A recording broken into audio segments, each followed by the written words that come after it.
الحقيقة تطبيع، ولكن شي وحدين كيقولوا لا تتبيع، يعني غير تتبيع وها ماشي داك الطاء، لا هي تاء مرققة ماشي طاء مفخمة، حيت كاين التتبيع وكاين التطبيع وكاين التطبيع.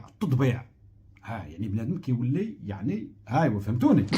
هذاك التطبيع هو ملي كيحاولوا يقنعوك بان ثمة فرق بين التتبيع والتطبيع. هذوك اللي كيقولوا هذا الفرق هذوك وقع لهم التطبيع. قطر فتحات مكتب اسرائيلي في الدوحة بشكل رسمي، الاسرائيليين غيخدموا تما. شنو سميتو هذا؟ ها تتبيع. علاش؟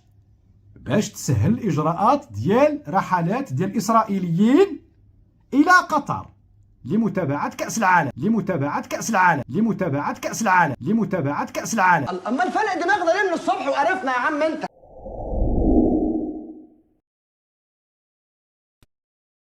ماشي تطبيع هذا.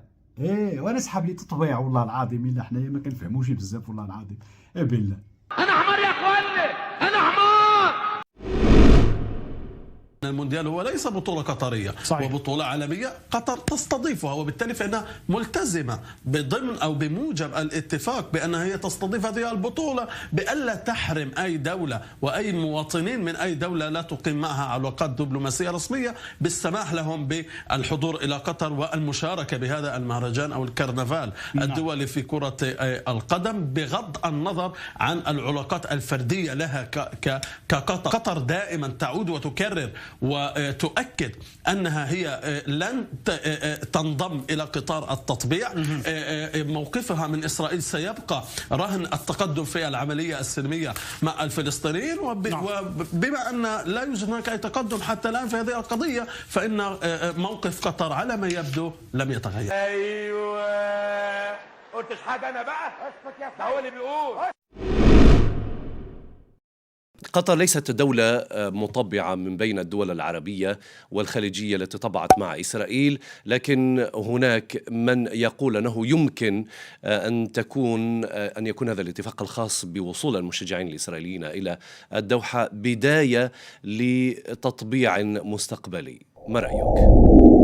أولا أهلا وسهلا، سعيد بتواجدي معكم. أهلا وسهلا. في هذه النشرة. لا، هو الاتفاق الذي تم بين قطر وإسرائيل عبر الاتحاد الدولي لكرة القدم الفيفا، عبر الاتحاد الدولي لكرة القدم الفيفا، عبر الاتحاد الدولي لكرة القدم الفيفا، لتسيير وصول المشجعين الإسرائيليين 3500 مشجع إسرائيلي و10,000 مشجع فلسطيني، يعني تسهيل إجراءاتهم بدل أن يكونوا عن طريق مطار آخر غير المطارات الإسرائيلية. وبالتالي فإن هذا الاتفاق هو اتفاق مؤقت ولن يغير موقف قطر من قضية التطبيع مع الكيان الصهيوني.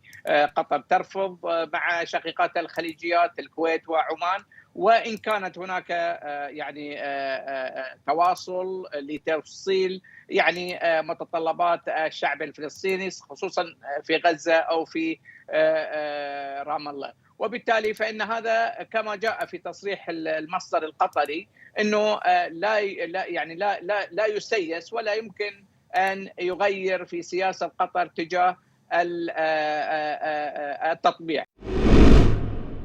صدمة كبيرة يا والقلب، يا كان ديجا في حيرة قلبي، كان ديجا في حيرة العمر، كوية الحيرة قلبي، كوية الحيرة، وزرت ولي زرة والرياح جر